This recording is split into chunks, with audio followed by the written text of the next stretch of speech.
Hey, what's up guys, it's KKB. Thank you guys so much for the explosive response on my last 2 videos. It really means a lot. I hope you guys are enjoying the content on this channel, and if you are, please let me know down in the comment section down below. I'm going to try to get a video out before Nashville next weekend, and if you guys want, I could also vlog it for you guys as well. Thank you guys so much for watching, and enjoy the video. They made an air pressure adjustment.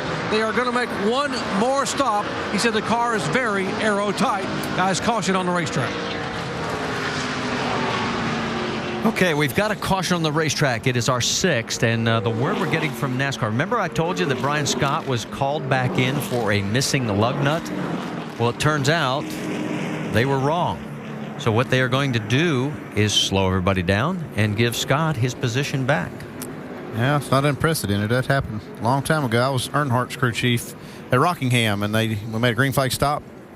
Said we had a loose lug or a missing lug nut, and we didn't. So they did the same thing, but haven't seen that in quite a few years.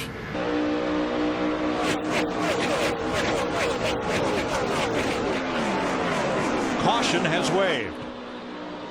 Greg Biffle had taken the lead. Kyle Busch second. Kurt Busch third. Jeff Gordon had fallen to 4th on that restart. So Gordon ties the record for consecutive laps led from the start of the race, and this one is a little different.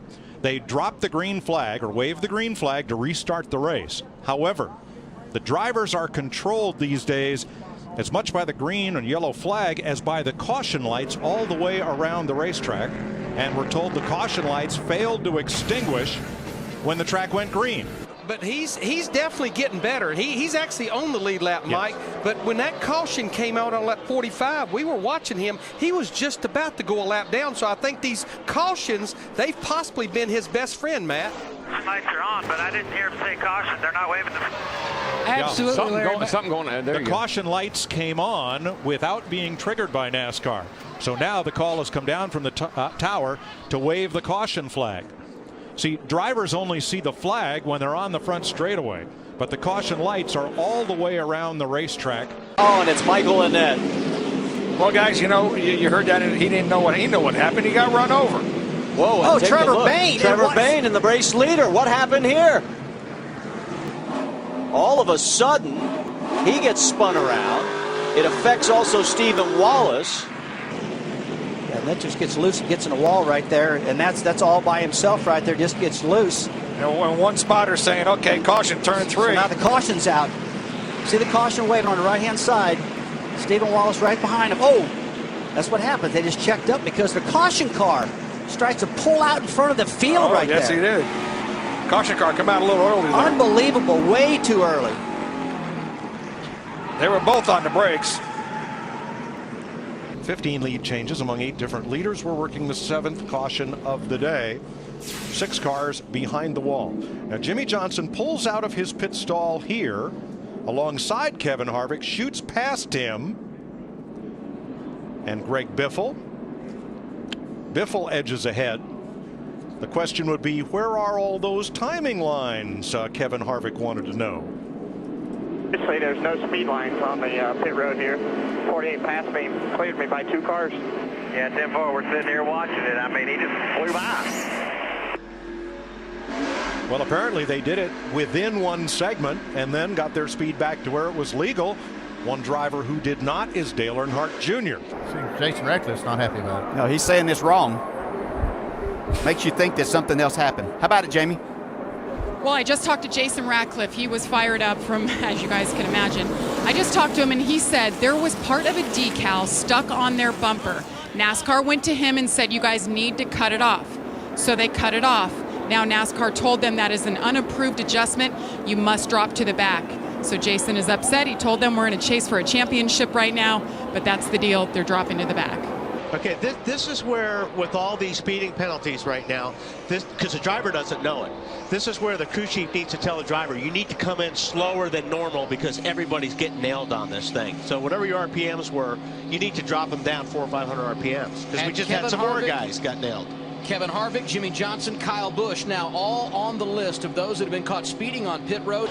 Here's the thing, you set your pit road speed by your RPMs, and normally when you come in there, I know these guys are manipulating the lines a little bit, yes, but to bust this many guys, a driver's not going to be that much faster time and time again. Time and time again. There's not to have to have gotten this many people this quick, and a variety of people. It's not just one or two people. It's people from every team. It's all this. There's got to be something that's amiss in the scoring. Looks like he's got him cleared now. Look at Ricky Craven back on the outside. Way on the outside. Almost into the wall. They're dicing and dancing again as they cross the start finish. And Bobby Hamilton makes the pass. And problems right as they go across the start finish line. Another big crash as they go across the start finish line. And the white flag had come out. Now again, they can look at video, but they're going to go by who was in the lead when they crossed the final scoring stripe. On the last lap now, they review a video, and they can change things on the last lap by virtue of looking at the video. Any other lap, any other dispute during the race, I think they would strictly go by the scoring loops. We're going to look from a camera that's up above, and you will be able to see when the yellow light comes on. Bobby Hamilton is in front of Jimmy Spencer. I think that's the yellow lights right there, Michael. Let's see if we can see him go on here. Bobby's definitely ahead of him. There's a yellow light coming. I'm telling you, to me, that would be irrefutable proof that Bobby Hamilton would win this race. All right, well, Jimmy Spencer stays in the seat here. He was just about to climb out, and he is getting the official word. Guess what? You're second today, buddy. Yeah, I know. I can't believe that. That's hard to believe. Unbelievable. This is just like Homestead whenever we didn't know for sure who the champion was at the end of 2003. They're going to fire up the Snap-on ASE Dodge, and they're going to back it up. Here goes Jimmy Spencer. The crew is back here, and everyone says, well, I can't believe it. Once they do a 25-lap run, then they will be able to predict it. We see a little spot here on pit road, some of that. Let's show you what happened. That's why we are still running under caution, waiting for the green. Now watch the dryer coming by and just blew up the asphalt right off the edge there of pit road, right where the asphalt and concrete seam comes together as they were trying to dry it. It just blew a big hole there in the asphalt right where you come off of pit road or come onto pit road exiting turn 4. That'll give you a little bit of appreciation of how much force those jet engines have. They've called the green off for that. Dale Earnhardt leads this race with just a little less than 100 laps to go, and the number 26 car of Brett Bodine has come in for what could be his final pit stop. We pitted a little early, got our fresh tires, and now we're a lap behind because of the green flag stop, but then the leaders all started to pit. It kind of happened late in the race through a cycle of some green flag pit stops with the caution coming out. Spin down in turn 1, Kenny Wallace. Kenny Wallace, with about 80 laps to go, he gets into a crash, and that brings out the caution. Well, here comes the pace car. The pace car picks up Dale Earnhardt as the leader. Earnhardt was behind Bodine. The confusion began late in the race when those that were running up front made green flag pit stops. That gave the lead to Brett Bodine, and then the yellow came out.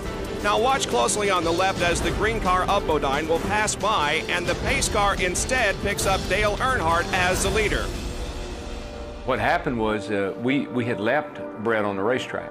A caution came out, and theoretically, he was on the tail end of the lead lap.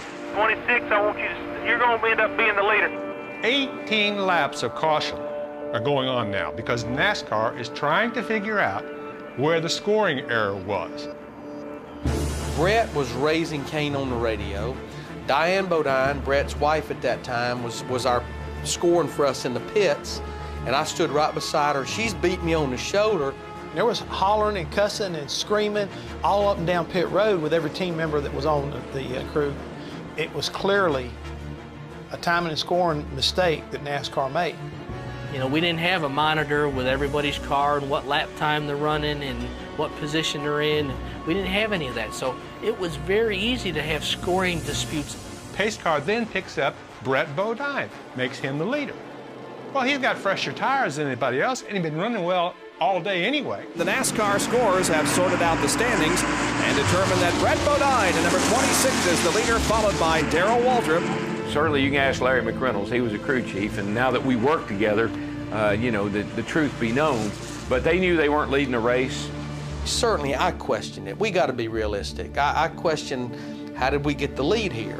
But we had good enough race car to drive away from the two guys that had led a big part of that race.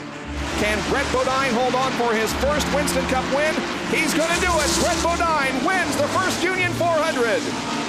everybody was running around chaotic. I was talking to my scorer, Linda Monroe, and I said, what are they saying up there? And they said, Brett won the race. And she said, I'm protesting, and I'm telling them that he didn't, but Morris Midkiff will not listen. He said, Brett Bodine won this race. End of story.